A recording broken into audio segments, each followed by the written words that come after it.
Ya hello and welcome back to Kinda Neat. Over the past month, the Western anime industry has seen some pretty drastic changes.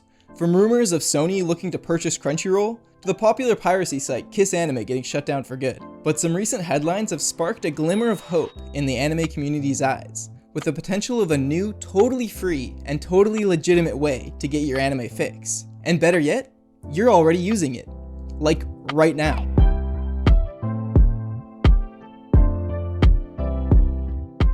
Over the past few years, anime fans have grown more and more displeased with the way the anime streaming services are headed. What was once a dream come true is now a mess of awful video players, bad translations, nothing beats a jelly-filled donut, late releases, and the censoring of our birthright to watch as messed up and disturbing of anime that our little weeb hearts can handle. So naturally, when the news broke that AT&T were looking to sell Crunchyroll to Sony for an absurd $1.5 billion, and that's billion with an overpriced capital B, people were less than enthused, given that Sony already owns a majority stake in Funimation, which is known for having a less than ideal user experience, and strange translation choices that some people might see as censorship, but Funimation just calls it marketing. But that's not really what I want to talk about today. By now you may have already seen headlines about the brand new anime streaming service known as AnimeLog, which is a collaboration between several anime production companies. Now I say several because the exact number is a little unclear. I've seen it often misreported as 30 companies, but it's pretty clear that 30 is AniLog's goal and not their current situation, which they hope to reach by 2022, and not 2020 as your news authority might have you believe. Some companies currently on board include Nippon Animation, known for Hunter x Hunter, Shin-Ei Animation of teasing master Takagi-san fame, Tezuka Productions, responsible for Dororo, or for the more cultured viewer, the quintessential quintuplets, and Toei Animation, the shonen monolith. Currently, AniLog is only available in Japan, with a catalog of mostly family-friendly retro content, such as Scantily Clad Rocket Boot Boy, Is He a Spider? Probably not, or my personal favorite, The Adventures of Anzu.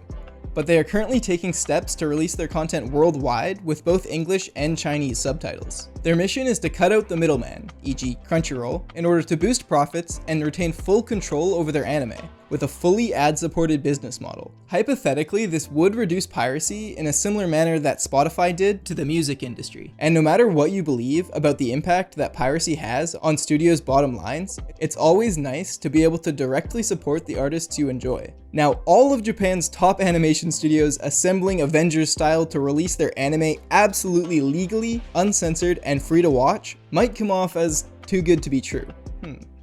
Isn't there a saying about when things seem too good to be true? Right, it is.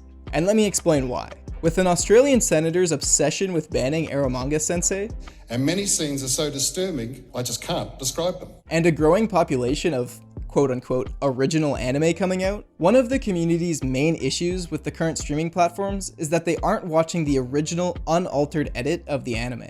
Whether it's Netflix's choice to add in a no homo between Kaworu and Shinji, or Funimation flat out dropping interspecies reviewers, fans want to be sure that they're getting the artist's original intent, and rightfully so. So wouldn't the studios self-distributing completely solve that issue? In theory, sure, but on YouTube? No. No. What the f?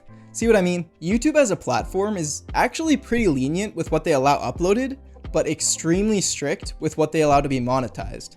Hence, AniLog's current weighting towards family-friendly content.